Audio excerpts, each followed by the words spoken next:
আ আমার খুব পছন্দের একজন মানুষ। তিনি হচ্ছেন রুমিন ফারহানা। উনি আমার খুবই ভালো লাগে। উনি যখন এই যে বিগত সরকারের আমলে বিশেষ করে ১৮ সংসদ নির্বাচনের পরে তো তিনি সংসদে গেলেন এবং তার কুসুম, কুসুম যে জ্বালাময়ী ভাষণ, বিরোধিতা এটা আমি খুব মুগ্ধ হতাম। আমার এখনো তাকে খুবই ভালো লাগে এবং তার টক শো গুলো আগে একটু জ্বালাময় ছিল।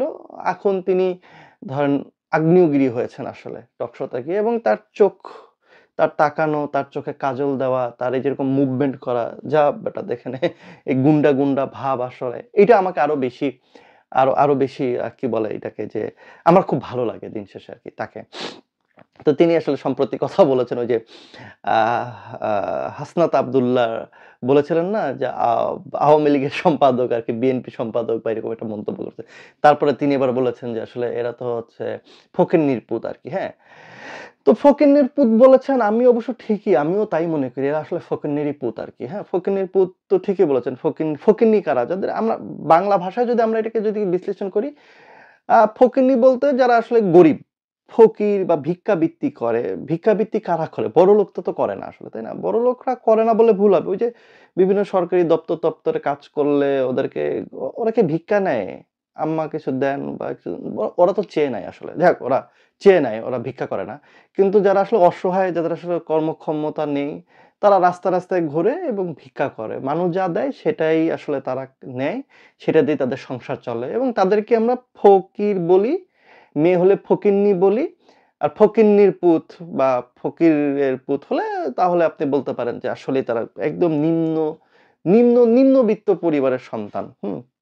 তো সেভাবে হাসনাত আব্দুল্লাহর বাবা ফকিন্নি বলতে ওই যে কাঠমিস্ত্রি কাজ করত। তো ওই ঘুরে ফিরে তো ওই মানে ধরেন একদম নিচু শ্রেণীরই মানুষ, তাই না?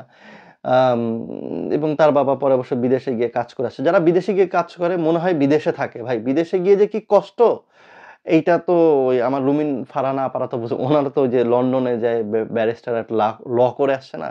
ব্যারিস্টার এলিট শ্রেণীর মানুষ তারা আসলে এটা বুঝবেন না। আসলে বিদেশে গিয়ে শ্রমিকরা কি পরিমাণ পরিশ্রমটা করে আরকি। যাই হোক, তো এই যে ফকিন্নির পুত বলেছেন অবশ্য ঠিকই বলেছেন। হাসনাত আব্দুল্লাহর আচার-আচরণ খুব খারাপ। খুবই একদম নষ্ট। হ্যাঁ? আপনি দেখেন যাকে খুশি তাকে নিয়ে যা খুশি তাই বলে। একদম অভদ্র একটা, হ্যাঁ? মানে শিক্ষা-দীক্ষা তো পেটের ভিতরে নাই। থাকবে কই থেকে? ফকিন্নির ঘর থেকে কিছু শিখা যায়? তবে আমার কাছে কেন জানি মনে হয় যে আসলে এবং আপনি আরেকটা জায়গায় রুমিন ফারহানা যে ঘটনা যে সত্যি বলেছে আমি আরো একটা আপনাকে উদাহরণ দেই। ফকিন্নির পুত মানে হচ্ছে একটু গরিব শ্রেণীর মানুষ। জুলাই আন্দোলনে সবথেকে বড় যে ভূমিকাটা ছিল কয়েকটা জায়গায় তার ভিতরে যাত্রাবাড়ি কিন্তু পুরোটাই দখলে ছিল মাদ্রাসার ছেলেরা। হ্যাঁ? কারণ আশেপাশে যত মাদ্রাসা ছিল সবগুলা ছেলে-মেয়ে কিন্তু মাদ্রাসার ছেলেরা রাস্তা দখল করে নেয়। এবং দেখবেন বাংলাদেশের সবথেকে নিচু শ্রেণী বললে সরি আমাকে মাফ করবেন। মানে যে একটু অর্থ অভাবে যারা থাকে, যারা একটু গরিব যাদের পরিবার আসলে মনে করে যে আমি সরকারি মানে আমি স্কুল কলেজে পাঠালে ওই খরচটা বহন করতে পারবো না। তাদের একটা অংশ কিন্তু তারা মাদ্রাসাতে পাঠায়। কারণ মাদ্রাসাতে পাঠালে ২ টো লাভ। একটা হচ্ছে খুব অল্প টাকা খাওয়া খরচে সে থাকতে পারে। আর ২ কোরআনের হাফেজ হতে পারে। আর আমাদের বাংলাদেশের বাবা-মার ভিতরে একটা টেনডেন্সি আছে আ যে আমি নামাজ কালাম পড়ি আর না পড়ি আমার সন্তানটা এটলিস্ট হাফেজ হলে তো তার হাত ধরে ১০ জন জান্নাতে যাওয়া যাবে। এই যে আশা আসলে, হ্যাঁ? তো সেজন্য কিন্তু মেক্সিমাম গরিবের ঘরের সন্তানরাই মাদ্রাসায় পড়ে। আমি দেখেছি, আমি রাজশাহীতে দেখেছি ওই যে আমাদের কি বলে আমচত্বরের ওই পাশে যে মাদ্রাসাগুলো আছে বিশাল মাদ্রাসা। আমি ওইখানে ওই যে আমাদের তুষার ভাই যখন এফটিতে ওখানে কাজ করতো আ ফার্স্ট র‍্যাকে তখন যাই বসতাম। তো গল্প করত। যে এত গরিব ঘরের সন্তানরা এখানে এত দূরে আসে সেই কুমিল্লা থেকে, ফেনী থেকে অনেক দূর থেকে মাদ্রাসাও ভালো, পড়ালেখা ভালো করে। কিন্তু খুবই গরিব ঘরের সন্তান একেবারে, হ্যাঁ? তো তারা এসে পড়ছে। তো দেখেন মাদ্রাসার ছেলেমেয়েদের একটা ব্যাপক একটা হলো আপনার অবদান আছে এই আন্দোলনে। এই যে ঢাকা বিশ্ববিদ্যালয় আপনি চিন্তা করেন ঢাকা বিশ্ববিদ্যালয়ের আমার ধারণা ঢাকা বিশ্ববিদ্যালয়ের আছে বা পাবলিক বিশ্ববিদ্যালয়ের মেক্সিমাম স্টুডেন্টই কিন্তু দেখবেন নিম্ন মধ্যবিত্ত সন্তানের পরিবার। আর যারা উচ্চবিত্ত এবং যাদের পড়ার টাকা পয়সা আছে তারা আবার মেক্সিমামই প্রাইভেটে চলে যায় বা প্রাইভেটে পড়ে বা এখানে চান্স পায় না। ২ ধরনের ব্যাপার আসে। একটা চান্স পায় না, ২ টাকা আছে প্রাইভেটে গিয়ে ভর্তি হয় আরকি। তো দেখবেন যে সরকারি বিশ্ববিদ্যালয়গুলোর কিন্তু এই জুলাই অভ্যুত্থানে একটা বড় ভূমিকা আছে এবং ঢাকা বিশ্ববিদ্যালয়ের তো কথাই নেই। তো ঢাকা বিশ্ববিদ্যালয়ের সিংহভাগ শিক্ষার্থী হচ্ছে গরিব ঘরের সন্তান। এরা সবাই অকপটে স্বীকার করবে। সো গরিব ঘরের সন্তানদের একটু অবদানই মনে হয় আসলে জুলাই অভ্যুত্থানে ছিল। আ এবং রাজপথে তাদেরকে বেশি দেখা যায়। তার মানে যে এই না যে আ প্রাইভেট ইউনিভার্সিটির ছেলেমেয়েরা ছিল না। প্রাইভেট ইউনিভার্সিটির ছেলেরা কিন্তু একটা গ্যাপ তৈরি হয়েছিল আন্দোলন। ওই সময় কিন্তু তারা আবার ওটা ধরেছিল। হ্যাঁ? বিশেষ করে আমরা যদি বলি ব্র্যাক বা আমরা একটু এই যে বারিধারা অঞ্চলের যদি কথা বলি তাহলে ইস্ট ওয়েস্ট। তো এরাও কিন্তু সমানভাবে রাস্তায় ছিল। কিন্তু সংখ্যায় যদি আপনি আধিক্যতা চিন্তা করেন তাহলে কিন্তু গরিব ঘরের সন্তানরাই বেশি। তার মানে আমি যদি সহজ ভাষায় বলতে চাই, মূল যে আন্দোলন, সেই আন্দোলনের মূল চালিকা শক্তি বলেন আর মূল শক্তিটা ছিল হচ্ছে এই গরিব এই ফকিন্নির পুতেরাই। হ্যাঁ?